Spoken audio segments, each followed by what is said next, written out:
শহীদ জওয়ানের নামাঙ্কিত রাস্তা তৈরির কাজ বন্ধ করলেন গ্রামবাসীরা। অভিযোগ, রাস্তা তৈরিতে ব্যবহৃত সামগ্রী নিম্নমানের।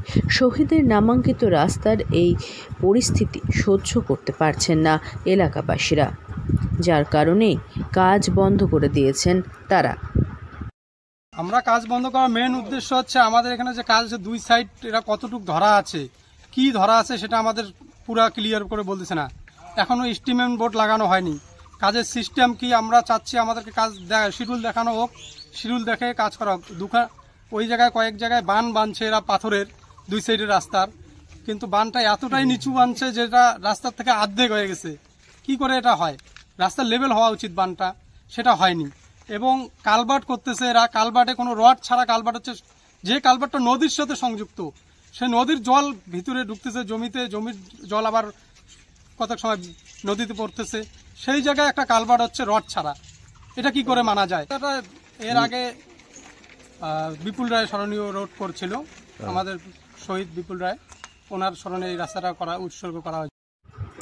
2020 সালের 15 জুন গালোয়ান সীমান্তে চীনা আগ্রাসন রুখতে গিয়ে শহীদ হয়েছিলেন ভারতীয় সেনা জওয়ান বিপুল রায়।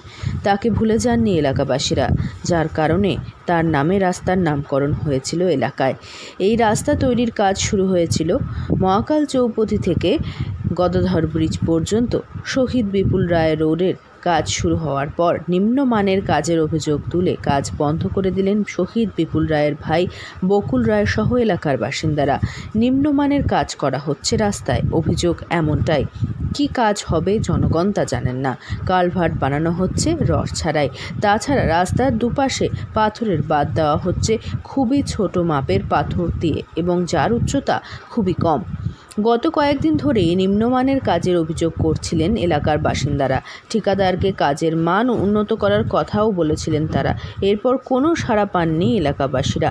বাধ্য হয়ে কালভার্টের কাজ, অন্যদিকে রাস্তা তৈরির কাজ বন্ধ করে দিলেন এলাকার বাসিন্দারা। শহীদের ভাই বকুল রায় জানান, কাজ যেটা হচ্ছে তার বিবরণ দিয়ে একটি বোর্ড দেওয়া হয় সব স্থানে, কিন্তু এখানে নেই। তারা কি করে বুঝবেন যে কি কাজ হচ্ছে? এই রাস্তায় গ্রামবাসীদের আবেগ জড়িয়ে রয়েছে। রাস্তা নির্মাণ নিয়ে কোনো ভুলচুক তারা সহ্য করবেন না। যতক্ষণ পর্যন্ত ঠিকাদার এলাকার বাসিন্দাদের কাজে পূর্ণ তালিকা দিতে না পারছেন, ততক্ষণ পর্যন্ত তারা কাজ করতে দেবেন না। আলিপুরদুয়ার থেকে অনন্যাদের রিপোর্ট, লোকাল 18 বাংলা।